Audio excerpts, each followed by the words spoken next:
It's your delivered package. I'm on your doorstep freezing my cardboard flaps off while you're lounging in Bali. With Key by Amazon in-garage delivery, I could be safe and snug in your garage. Just link your MyQ account with Key by Amazon and hit free in-garage delivery at Amazon Prime checkout. Get your garage door MyQ connected with the MyQ Smart Garage Control for $29. Use promo code KEY30. For a $30 credit after your first delivery, visit myq.com/podcast. With Key by Amazon in-garage delivery, you'll soak in the sun, and I won't soak in the rain.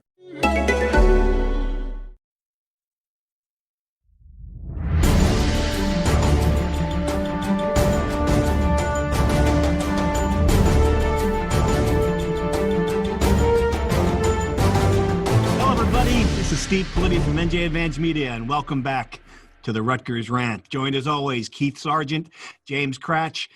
Fellas, there's really not much to say about this game.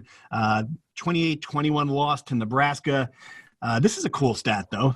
You can thank Kevin Whitmer, our editor, for bringing this to my attention. But Nebraska is just the 12th team since 2000 to have more than 600 yards and just 28 points. You guys, I mean, that's quite a stat. So it tells you that it was a miracle that this game was winnable in the fourth quarter. They couldn't pull it off down the stretch. Nebraska just kept on running, took control of this game. Cratch, what do you think? Is this a case of a team simply wearing out at the end of the season, or is this still a sign, the way Nebraska dominated the game, a sign that this program still has a ways to go? I think it's wearing out. I mean, look, I think Nebraska obviously is physically ahead of where Rutgers is at this point. But if you're Rutgers, no Brendan White, no Michael Dwumfor, you lose 0-3. Tyshawn Fogg was valiantly basically playing on one leg, it looked like. You know, I go back to another crazy stat. That 620 yards is the fourth most yards Greg Schiano, coach defense at Rutgers, has ever allowed. The 365 rushing yards, the second most a Schiano coach defense has ever allowed. And it's a one-possession game because when you have great special teams and you take the ball away and you capitalize, you can overcome a lot in college football. So I think, if anything, that game just goes to show you that that formula Schiano preaches of, game-changing special teams and takeaways, it can take Rutgers a long way. Couldn't take them all the way in this game, but it can take them a long way. Right. I mean, when you're unable to stop the run the way that Nebraska was just running every single down, Sarge. I mean, it's tough to win a game like that. And, on the other side of that, Aaron Cruikshank's incredible second return touchdown after he was named Special Teams of the Year in the Big Ten, Player of the Year in the Big Ten, to do it again. It forced the defense to be on the field even longer in one sense, right? I was just impressed at the beginning of this that you mentioned our editor, Kevin Whitmer. That was pretty impressive. Are you looking for name drop the boss there? Christmas bonus? Is you like that? What that was? He's the biggest Rutgers fan in the building. I mean, come on. So, I mean, to your credit, I mean, you kind of called it, coming off the Maryland game that they emptied the tank against Maryland. This was a team that, like Cratch said, banged up. Really, I give them a lot of credit. I mean, they were in this game. They had the lead for a while. You really thought after the Cruikshank kickoff return that Rutgers was going to win this game. If there's one criticism, and again, there's it's a mild criticism, but with I guess 7 or 8 minutes to go in the game, when you're trying to rally touchdown down, you bring in Langan. Sean Gleason brings in Langan for the entire series. I understand trying to go one or two plays, but even on that the final pass, the interception, that was Johnny Langan who threw the ball. Art Sikowski, who wasn't great. I mean, wasn't a difference maker. Didn't turn the ball over, but he doesn't throw a pass from the opening minute of the fourth quarter on. That's a little tough to explain, but like I said, mild criticism. I don't know if it's tough to explain at all. I mean, I just got the sense that they did not trust him to not turn the ball over, and But he didn't throw an interception all year, Steve. I mean, he hasn't thrown an interception since the Boston College game week 4 of last season. But the play before he threw, I mean, he got hit and. He fumbled the ball away. They were lucky to recover that fumble. He held the ball too long. In the stadium, I thought that, yes, he held the ball too long, but I really thought if they had looked at that, it could have been a forward pass. It was very close to me from what I saw of his arm going forward. Right. And Vedral held the ball too long on several occasions this year. He wasn't hooked, like that. So you're right. I mean, the lack of confidence in Schianos was glaring. I mean, it was evident by Greg Schiano not really giving him any ample opportunity. Even on the Thursday before, 2 days before the game, he was asked point blank about Schianos. Wasn't a glowing quote, wasn't a ringing endorsement. So I mean, it just was indicative of the lack of confidence that they had in him. So do you think that's warranted, though, Cratch? I mean, I don't think it's warranted, but I think it's reality. I kind of went back to, I remember they're in practice. Yeah. I don't see practice, one, but two, I kind of went back to, and I thought, okay, you don't trust Art, fine, whatever. But to go with Langan in that situation, I mean, Johnny Langan has turned the ball over just as much in his career as Art Schianos has, on a smaller sample size. Not like he has been this brilliant, protector of the football. If anything, I was like, put Cole Snyder in there. No, seriously. Wow. Like I saw it happen. The year that South Carolina won the SEC East, they lost at Auburn in the regular season, and Steve Spurrier had no confidence in his quarterback, so he just threw the freshman out there, and hey, let's see what he can do. Throw a guy out there who is a passer, who, is doing what your future, you're trying to figure something out. I just thought that was an unfair spot to put Langan in, where he's all of a sudden being asked to do something he hasn't done all year in a critical crunch time moment. Yeah, no, that's a great point. I mean, I just come back to this, and this was supposed to be the Art Schianos audition, and in a lot of ways, I saw exactly what I expected to see. I saw a guy with a great arm. He throws that big pass early on. You're like, okay, well, here we go. This is why we have him out there. But then you saw on third down, there were just some throws that were just inaccurate. That he wasn't getting the offense in the right positions. I mean, it was a mixed bag, and I mean, we come back to it. I know the fan base is still in the position. I wonder if this is the real conclusion we reach at this point, is that we're right back where we started in September, where we don't know if the quarterback of the future is on the roster. Sarge, I mean, is that where we're at now? Yes. I think it's going to be another situation where he's going to bring in a grad transfer quarterback. We saw that Jared Garantano came available. I think they're going to kick the tires on him for sure. You had the New Jersey connection. Greg Schiano knew him very well way back in the day. His former high school coaches on staff. So certainly I think they're going to try to recruit him. I do think that Noah Vedral, it sounds like, they want him back. Schianos, wait and see. We went into this thinking that, his only option would be a grad transfer, but my understanding is he's not yet in a position to graduate yet. With the NCAA new rule on, opening the door, everyone's allowed to the one transfer and be eligible right away. That gives them, a lot of options for sure. I think we're going to see an off season with a lot of movement, and I think quarterback place. I think they're going to bring in a quarterback and and have him compete with Vedral and a couple of kids who we haven't seen. Is that quarterback Jared Garantano? Cratch, you don't think so, right? No, I don't think so. I mean, look, I know he's been up and down at his time in Tennessee. He's a kid who started 25 games for an SEC program. Yeah. And I know I texted it out on Rutgers Sports Insider, NJ.com/insider. Good plug. And some people kind of were like, hey, what are you talking about? I think he's a guy who might end up at like Notre Dame or Texas or another blue blood. And I get it, like, performance-wise, it wouldn't make sense. This is the NCAA transfer portal. Like, every guy who's very rarely do you have a guy like Justin Fields, who's like a no-doubt guy who gets in the portal. It's like NFL free agency. Every March, B-plus players get paid A-plus money because they're the best guys there. Well, that's the situation we're in here.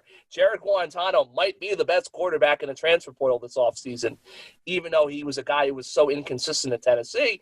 And if you're a team like Notre Dame, you might have 5-star recruits, but you want an insurance policy. You'll take a guy, say, yeah, sure, you can compete. That's how Anthony Brown gets to Oregon.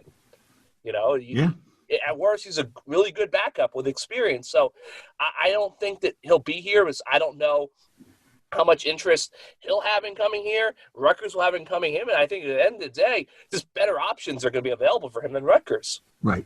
All right. Well, let's put a bow on this then. 3 Big Ten wins. I don't think any of us, we would have all signed up for that. I mean, it's just hard to imagine going into the season that they'd win 3 games in this schedule, in this season. The triple overtime loss to Michigan proved that, they can play against the big programs. It was a season that changed the narrative, and we've talked about it and maybe not talked about it enough. Conquering COVID-19 and, given what happened to some high-profile programs across the country, the game cancellations, that might have been the most amazing thing that Rutgers accomplished this year. All right, so we know what went right. Tell me where you're disappointed. Was there something you expected to see this year that you did not see? Kratz, you go first. I just have this weird feeling about the offense. The numbers are no doubt, I wrote this the other day, it's the most productive offense they've had since they've been in the Big Ten. They made major improvements from where they were, and you cannot understate that enough. Sean Gleason had some brilliant game plans. The trick plays gave this team kind of this fun edge, helped the national perception. But I just look at it and I'm like, okay, we still don't know what the quarterback situation is. Yeah. You didn't really seem to understand how to use Isaiah Pacheco. You didn't really seem to get much out of Aaron Young or K-Rod Adams. The wide receivers, you don't know who's coming back, and then you still don't have that deep ball threat in the entire offense. The Langan package just felt very, predictable and stale by the end of the season. It just didn't work. The offensive line, how much of that was real strides, how much was smoke and mirrors. I just don't really know if the offense – it's very strange to say the offense was worlds better than it was, but still not feel comfortable about how it's going to be next year. I think that's where I would kind of, in a roundabout way, say I just am kind of skeptical still about the offense. It's interesting because I felt that the exact opposite. The offense, to me, looks like it's trending in the right direction. Where I was disappointed, Sarge, was the defense. I mean, I thought it would be I just thought it was more talented than it showed, and a lot of times, it still wasn't good against the run. It created a lot of turnovers, and that's good. It's a hallmark of a Greg Schiano team, but it gave up gobs of yardage.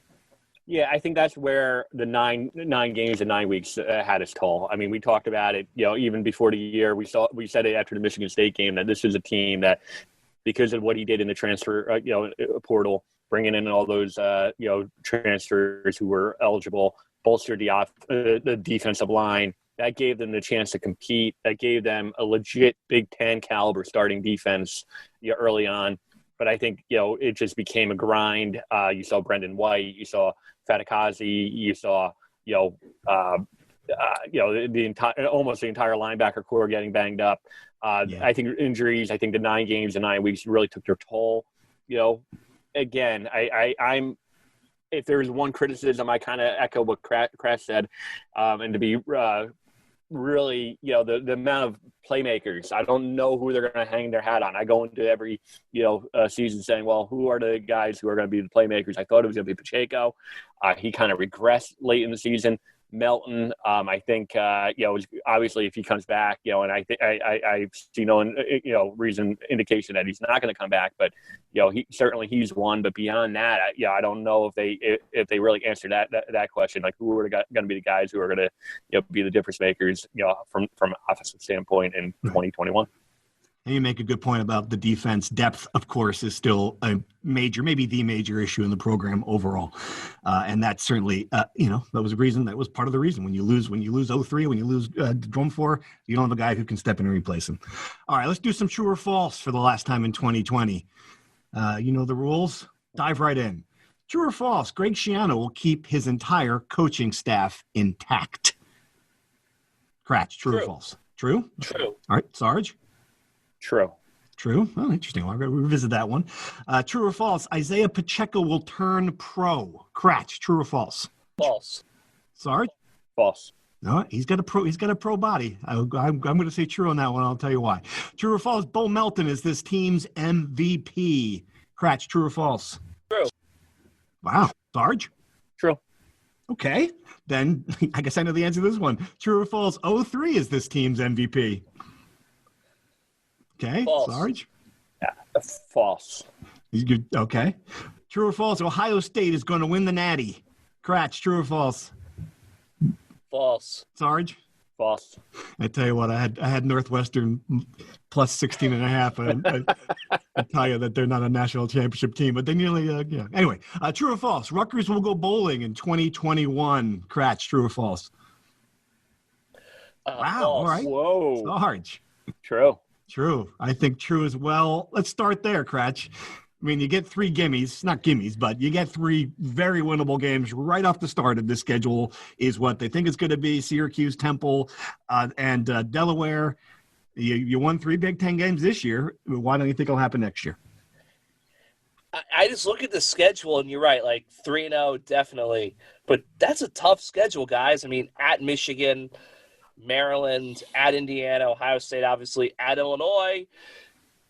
Wisconsin comes on the schedule. Northwestern comes on the schedule. Michigan State. You know, I think the one game I would have loved to have seen is if Rutgers and Michigan State had played on Champions Week, like how does that game turn out? Because it seemed like Michigan State kind of found itself. Rutgers obviously improved, but so did Michigan State. You know, Penn State at Penn State. I will retract my false and say that if they do go bowling, and I will eventually pick the schedule at some point in the next couple of weeks, it's going to be right on the nose at 6-6. Because I just have a very hard time finding 7 wins. No, it's tough. No, you're right. Wisconsin, I mean, that's not a good draw. Michigan's going to be better. You know, Indiana is still going to be Indiana. Penn State is going to be better. Obviously, they were better this year. So that's my thing. Like, they could have a really good team and go 5-7. Right. Illinois is going new coach. You think they might go in the wrong direction. Maryland is, I mean, just that's a hot mess. Sorry, you said true on that. So you think it's 6-6, or you think it's possible for more? Yeah, I think 6 wins sounds about right. I mean, the 3 wins that you talked about, the non-conference play, and then Illinois, Maryland, it's certainly going to be a toss-up. Michigan State is at home, so they have the luxury of that. It's been, 2020, we could talk about how wacky of a season it was, but the fact that Rutgers, they lost all their games at home, and then they won all their games on the road, that's just, completely wacky. The Big Ten, I wrote about it a couple weeks ago, but, the Big Ten teams overall had a losing record at home. That won't be the case if hopefully we get fans in the stands in 2021, which is what we're all hoping for, right? I think, certainly with the amount of players they have back and what we saw this year, I think 6-6 or, even 7-5 is certainly possible. So you think, and both you think he will keep the entire staff intact? Just in this day and age of coaches moving, it just seems unlikely to me. I'm not saying I know anything that one guy will leave, but you almost always have people leave. And this might be the first time, Sarge, where you have coaches who are in demand. Yeah, I mean, that hasn't happened in a while. I think for 2 reasons. One, I think there's going to be less across the board. There's less openings this year than there's been in a long time. 2, with Greg Schiano having 7 years remaining, you don't have a situation where the head coach has any, there's any concern about the head coach whatsoever. So, assistant coaches, I know a lot of them, not necessarily on this staff, but just in general terms, they strive for, the ability to actually root their families and be able to get a little bit of stability. And, I have seen no indication that Greg Schiano wants to make any changes. So I think there's going to be, one of the rare years where they keep everyone intact. The other thing too, is that these guys have some pretty well-written buyouts that they'd have to pony up some cash to leave themselves. And as Sarge said, Greg Schiano handpicked this staff. I thought it was insane that Rutgers fans were like, we got to get rid of Rob Smith. It's like, guys, Greg Schiano has hired Rob Smith 3 different times in his head coaching career. I don't think he's going to get rid of the guy after half the starting defense became injured at the end of a pandemic 9-game and 9-week season. Yep. Plus, it's Greg's defense. Of course. Yes, that is not going to happen. I think both coordinators will be back, although I think Sean Gleason will get some attention from a lot of people for what he did this year. But he has a good contract, as you mentioned, and that's part of the reason why you give guys, assistant coaches, 3-year deals with I would say, I think if you're a Rutgers fan thinking about Gleason's future, the NFL is the concern with him. Yep. Not so much, I think, college football, because or a head coaching job. But it seems like there's not going to be many of those out there. Yeah. And I think as you're seeing with Brett Bielema, I think the trend is going to be, if you're not going to get like a young assistant like Vanderbilt did, if job starts open, it's going to be retread. Yeah. Because a guy like Jim Mora or Bill O'Brien, who's still getting paid by someone, or a guy like Rick Neuheisel, who doesn't really need the money, just wants to be back in the game. Those are the guys who I think are going to get jobs this cycle more than a young whiz like Sean Gleason. All right, so you both think Isaiah Pacheco will be back. I tell you this. I think a guy like him, he's got a pro body, wear and tear as a running back, wasn't. Perhaps if he's looking back in this year, he might think that, I wasn't exactly used the way I thought I would be used. It wouldn't surprise. He's a kind of guy who could do well in the combine. I would just put it this way. I would not be surprised if he's someone that you see who wants to test the waters. I can see that, family situation, everyone's going to have to look out for, from that standpoint. And look, I mean, we've seen that, even though everyone's going to be eligible, if anything, that could just make more questions for 2021 and beyond for, as far as the amount of guys who are going to be eligible for the NFL draft in the years to come. So, I can see that. I think you make some good points. I'm not changing my stance because I've heard no indication that he's even exploring it, but I could, you make some valid points.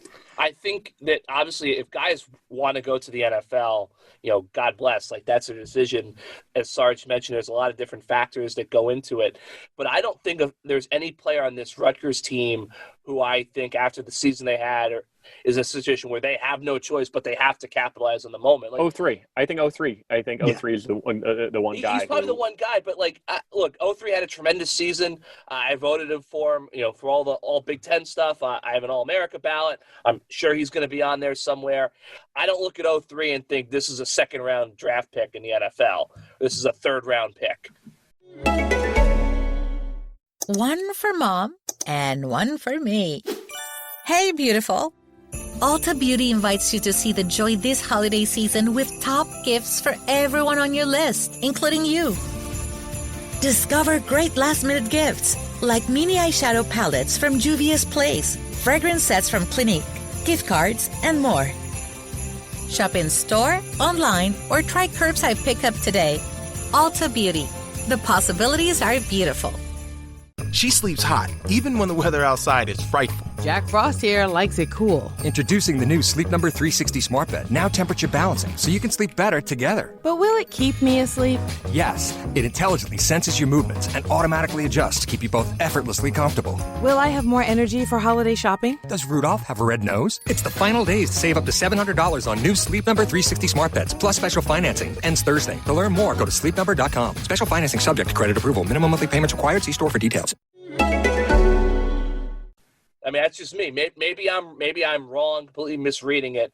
But I kind of do. I'll be honest. I don't know about second round, third round. But I think a lot of guys are going to be told, "Hey, if you're in a good situation and you're not going to be a day 2 pick, then it's there are benefits to returning to school in that situation." Not saying he should do that. I'm just saying I don't know if I don't look at this Rutgers roster and say to myself, that guy's going to be a second round pick. He needs to go now or else.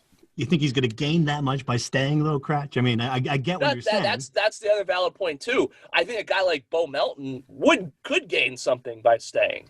Right. If a better quarterback shows up and he doubles his numbers, then he shows more. He was with Taekwon Underwood for another year. Yes, maybe that guy a player like him could gain something.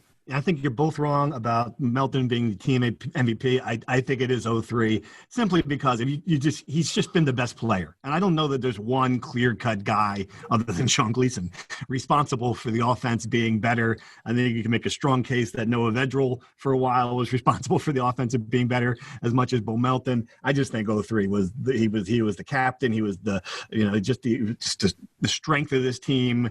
I mean, the most reliable player on Rutgers this year.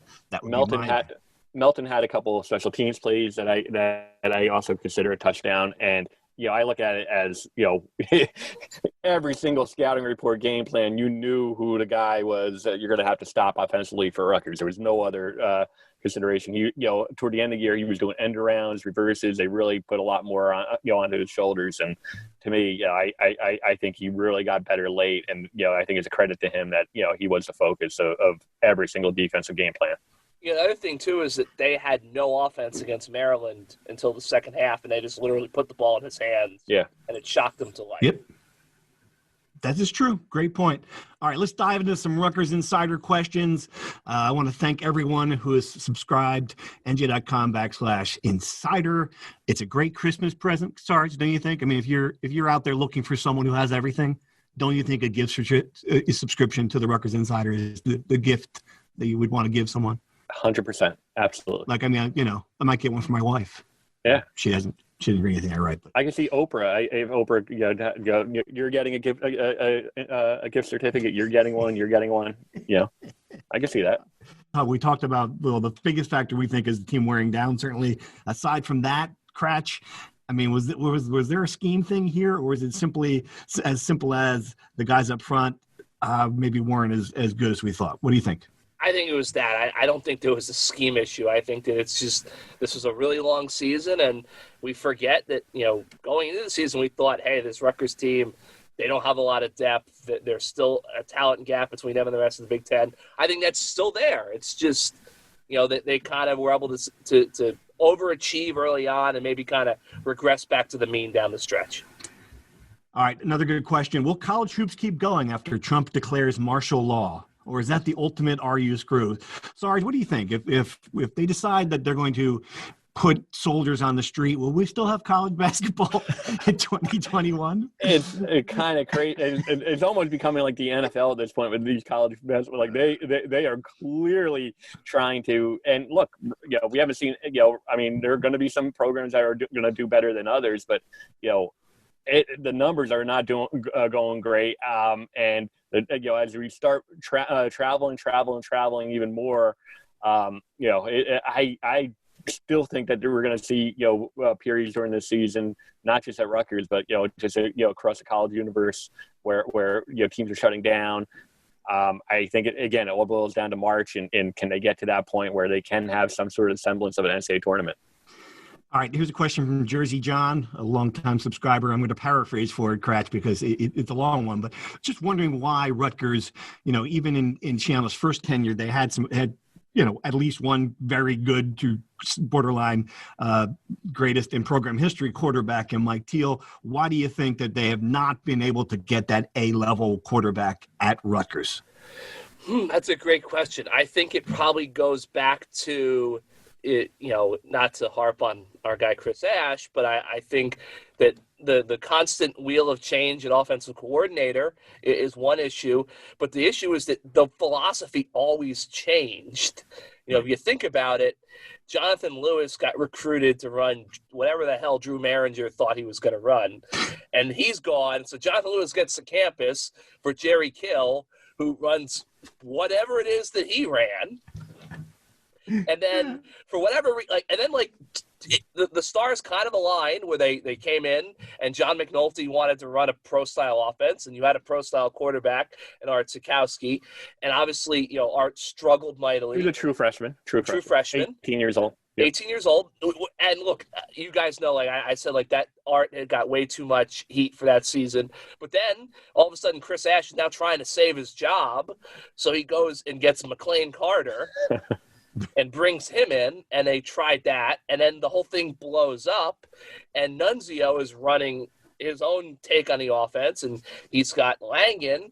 And I think there's so much offensive dysfunction that when Greg and Gleason get here and they go to the transfer portal, it's not like a guy is going to sign up to come to Rutgers. Sean Gleason's really well thought of, but he had nothing to prove that he was going to have success at Rutgers. They had no playmakers really, in terms of perception. So you take a guy like Noah Vedral, who's the best starter Rutgers has had in years from a performance standpoint, but he clearly has his limitations. So I think that's going to be the big key to this coming offseason is, one, can they really get a good transfer portal quarterback because Gleason has 9 games of success to kind of market the program on? And B, can they go get a true 2022, franchise quarterback based on what they've done in 2020? That was my big surprise on signing day. Still is my biggest surprise that they didn't take one quarterback. I thought that Gleason, now that you have a body of work and he would have gone out and recruited his own guy, or would have found somebody who, saw what he was doing and said, hey, you know what, that's what I want to play. And is that quarterback in the class of 2022? And a better question, Sarge, for Todrick. But is there a guy out there you think that they're going to be able to get and find? Yeah, I talked. I'll have a story coming this week about that. But you do? Yeah, I will. I think their inclination is to go hit the grad transfer market. I don't think there's any secret there for 2021. At some point, Rutgers has called themselves a developmental program. At some point, you're going to have to develop a quarterback. The issue is, as we're seeing now, and we're going to see the years ahead, college football transferring is free agency at this point. So, schools, coaches are looking at it, the quarterback position at, okay, well, we can develop a guy for 2 or 3 years or whatever.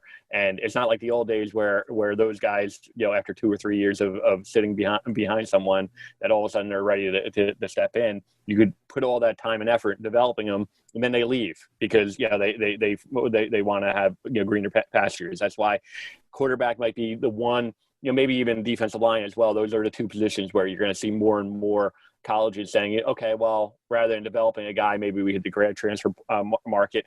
I think at some point they're going to get quarterback recruits, that's for sure. But at this stage in time, I think they're still going to try to prefer the grad transfer, just to have a guy who's ready to step in and compete right away. All right, couple more questions from the insiders. If Schiano was given the truth serum, would he say the team is behind, at, or ahead of his expectations? That's a good way of phrasing that, because I think if you asked him directly, he would say that he's right at where they want it to be, because he wouldn't want to admit that that he was surprised by how the team did. I'm going to say that he would say that they're ahead. Just because, there's so many questions about what this team was going to have this year. So many issues with COVID, of course, that they had to handle. Kratch, what do you think? Do you think he would agree with that, or do you think he would say they're at or behind? I definitely think he would say they're ahead of where they should be. And I go back to after the Big Ten announced they were going to go to conference only, the second schedule, not the one they actually played. Someone not tied to the Rutgers program, but in Power 5 college football program, told me that really sucks for Greg because they literally just cut off the only games he could win this year. So a lot of people thought that was an 0 whatever team once the non-conference games went away. Obviously, they weren't. So I think that they would definitely say they're ahead of where they were. Because I'll be honest, I thought there was a very good chance they were going to win no games this year. I think they've definitely gone ahead of where they were. Now, I think the big key is going to be continuing that progress, because I still think, as I said earlier, we talked about the defense has depth issues. The offense still has got some question marks. They've got to figure out the quarterback situation. A really tough 2021 schedule on the books as of now. We'll see if anything changes. It's good. Fans are going to expect the next step, and I don't know if they're necessarily going to make the next step as definitively as people may be looking for next fall. What do you think, Sarge? Again, I'll stand by. I think they will make the next step by going to a bowl game. So, I have that on the record. I think, give him true serum. I agree. I think that he'll think that they're ahead. I think the one thing we talked about it a year ago on the same podcast, probably around the same time, that Greg Schiano, during the interview process, really felt confident in his ability to hit the grad transfer market and be able to get guys in right away. He thought it was going to be different than 2001 when he first took over, and really it was just a different landscape of college football then, where you had to develop guys. It was going to take 2, 3, 4 years of developing your own guys. Now I think he felt confident that he was going to be able to actually flip the roster quicker than most people imagined. So I think from that standpoint, I think he showed that the plan that he talked about with Greg Brown and Pat Hobbs back in November of 2019 came to fruition. All right. Thanks for all your questions, as always. We appreciate it for subscribing and sticking with us.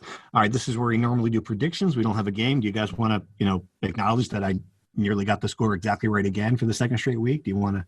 I mean, you can say something about that if you want. This is you won the pick'em this year, doubt. I mean, Fonseca won last year, and you won this year. Mm-hmm. Cratch, why are you stoking his ego? Why just let it go? I'm admitting what happened. It's the holidays. It's nice to say nice things, Sarge. That's why. I had a really good start to the season picks wise, and I faded down the stretch. You choked is what you're saying. The Big Ten marathon just got to me.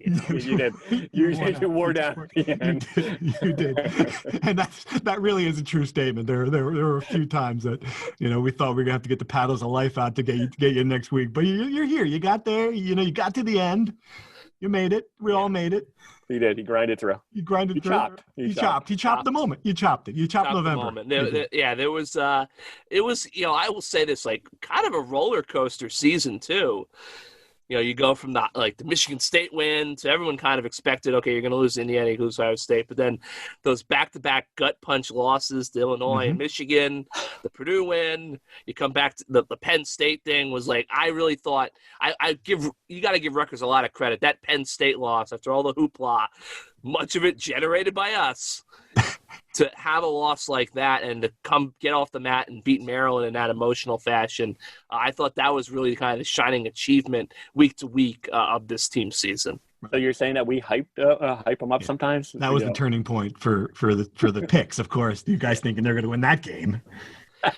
I will be honest. I was so convinced that they were going to win. You really were. You were talking about that for weeks and weeks. Yeah, right. I just was convinced they were going to win the game. Yep. So can't ever say I hate you guys, Rutgers Nation. All right, you want to talk some basketball? I mean, once again, we're recording. They're about to play in an hour. They're going to play Illinois, so we will not know the result of that. You will hear this podcast after that game is played. I got to tell you, I thought when they headed down to Maryland that was kind of like a trappy, maybe not a trap game. I know Maryland's not going to be that good this year, but still, on the road, high expectations. They hadn't played in a while, and they came out, didn't play their best game, missed a ton of free throws again, and still won rather easily, right? I mean, that's a pretty good sign, Kratch, don't you think? No, I mean, look, obviously we don't know what's going to happen. I will say this: if they beat Illinois, start thinking about this team can win the Big Ten. Win the Big Ten? If you can win the Big Ten, as Steve Pienaar said, you can win a national championship.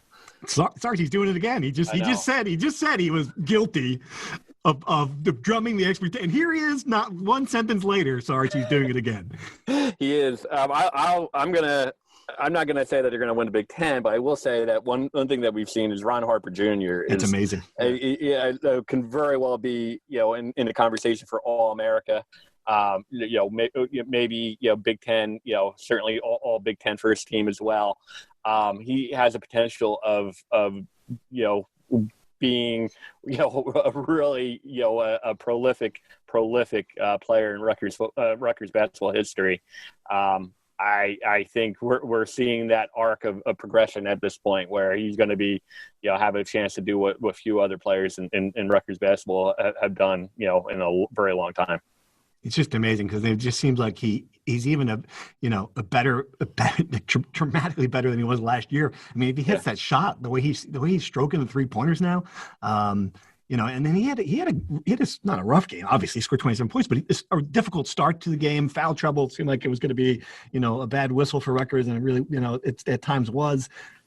And then he took over, and that if you have a player who can take over games like that at this level, you're going to make the NCAA tournament. I'm not sure. I'm not sure quite yet about winning the Big Ten. And I know Iowa got its doors blown off by Gonzaga, right? Isn't that so there's still some questions about the top teams in this league, but certainly looks good.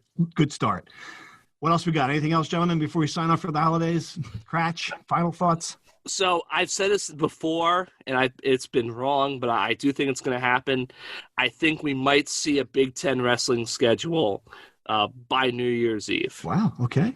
I don't think my guess is the season's going to start. My understanding is probably the second weekend in January, so not right after the new year like we originally thought when they were going to have those non-conference dates. Might be even the third weekend, but it does sound like the Big Ten is finally going to get around to setting a wrestling schedule.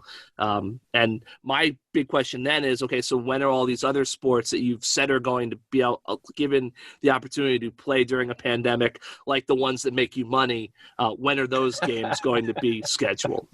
Yeah, I'm looking. I eagerly await the league office setting their gymnastics schedule and soccer.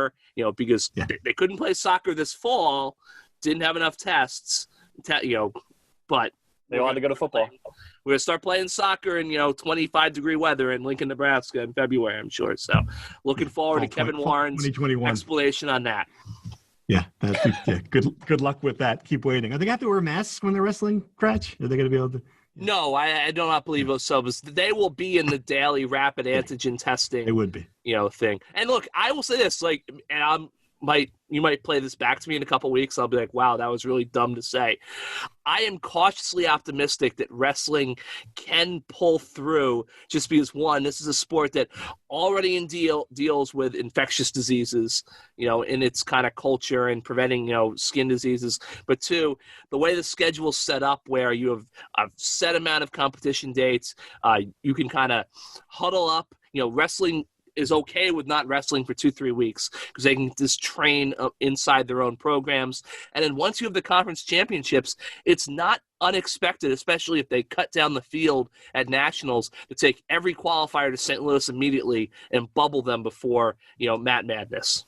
I like it. Like you said, play it back. Like we have the technology to play something back at you. I will say sometimes I think that, especially when it comes to wrestling, that Cratch might be a little bit, just overly optimistic. But I do think that he has a point to the fact that wrestlers are so dedicated and they're so regimented and they're so committed, and that they're going to want to try to do what they can to compete. And again, I think we've seen, this fall, there's really not a whole lot to do on the Rutgers campus. I mean, obviously they can find parties and they could, do that type of thing. But we've seen that like at least with the football program, we're seeing with basketball as well, that, these athletes are committed and they're focused and they're trying to, play a season. Cratch likes wrestling like I like gin. Put it that way. That's weird. All right, everyone, let's sign off here. I want to say from the three of us to everyone out there, thank you so much for listening, for helping us get through 2020, because this is part of the thing that kept me sane, I know, this fall. Have a wonderful holiday. Enjoy it. And we'll be back in 2021 to talk some basketball. Thanks for listening.